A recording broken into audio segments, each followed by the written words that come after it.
আসসালামু আলাইকুম প্রিয় দর্শক, আশা করি আপনারা সবাই ভালো আছেন, সুস্থ আছেন। আজকে আমি আপনাদের সাথে বেগুন গাছ নিয়ে কিছু আলোচনা করব। অর্থাৎ বেগুন গাছের যাদের গাছের পাতা হলুদ হয়ে যাচ্ছে বা কোঁকড়ে যাচ্ছে, সেই বিষয় নিয়ে কথা বলবো। আমি আমার ব্যক্তিগত অভিজ্ঞতা থেকে কিছু কথা বলবো, বা অর্থাৎ আপনাদের সাথে শেয়ার করব। গাছের যে পাতা কোঁকড়ে যায় বা হলুদ হয়ে যায়, এর কিছু কারণ অবশ্যই আছে। আপনি দেখেন এই গাছগুলোর পাতা কিন্তু একদম কোঁকড়ে গেছে, অথবা আপনার বেগুনে পোকা লাগে প্রচুর, বেগুন পচে যায়। এর বিভিন্ন কারণ আছে বা এর সমাধানও আছে। কোনো ভাই বলে আপনার এই যে পাতা কোঁকড়ে গেলে এগুলো সেরে যায়, বা অর্থাৎ বলতে চাচ্ছি ভালো হয়ে যায়। আসলে এটা মিথ্যা কথা। যে গাছের একবার পাতা কোঁকড়ে যাবে অথবা হলুদ হয়ে যাবে ব্যাপক হারে, সেই গাছ আর ভালো হবে না। যতই কীটনাশক ব্যবহার করেন, কাজ হবে না। আমার ছোট্ট একটা জ্ঞানে, আমার পরিসরে আমি বলতে পারি, সেই গাছটা হয় উঠিয়ে ফেলেন, না হলে তুলে ফেলে দেন। অর্থাৎ আমার সর্বোপরি কথায় গাছটা নষ্ট করে জমি থেকে তুলে ফাঁকে ফেলে দেন, এতেই আপনার মঙ্গল হবে। নইলে আপনার এর বিস্তার বাড়বেই, কমবে না।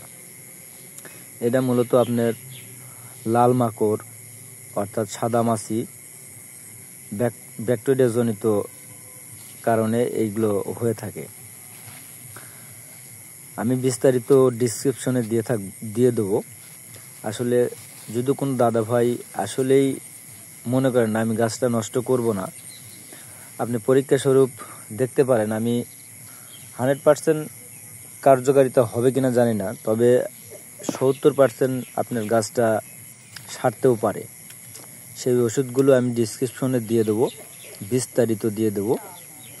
সেখান থেকে সংগ্রহ করে আপনারা ব্যবহার করতে পারবেন। ব্যবহার বিধি সবই সেখানে দেওয়া থাকবে, ডিসক্রিপশনে দেওয়া থাকবে, সেখান থেকে নিয়ে নেবেন। আর পোকা দূর করা যায়, এটা সম্ভব। আপনার বেগুনের যে পোকা লাগে, এই পোকাটা দমন করা সম্ভব। তবে আপনার গাছের পাতা যে কোঁকড়ে গেছে, এই জিনিসটা একবারেই ভালো করা সম্ভব না। এটা কোনো ওষুধেই কাজ হবে না। সাময়িক হয়তো বা আপনার স্থির থাকতে পারে, এতটুকুই।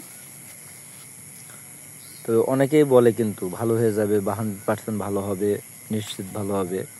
এটা মিথ্যা কথা বলে। এই দেখেন, এই বেগুন গাছের এক সাইডে কিন্তু ভালো, আর এক সাইডে কিন্তু অবস্থা খারাপ। আর এই বেগুন গাছটা একদম নষ্ট হয়ে গেছে। এতে কোনো আশাই করা যায় না ফল ধরবে। তবে আপনাদের সবচেয়ে ভালো হবে, ডিসক্রিপশনে আমি দেওয়া থাকবে, সেখান থেকে নিয়ে নেবেন। বিস্তারিত এখানে বলা আছে, সেখান থেকে নেবেন। আশা করি উপকৃত হবেন। যাই হোক, ভালো থাকবেন, সুস্থ থাকবেন।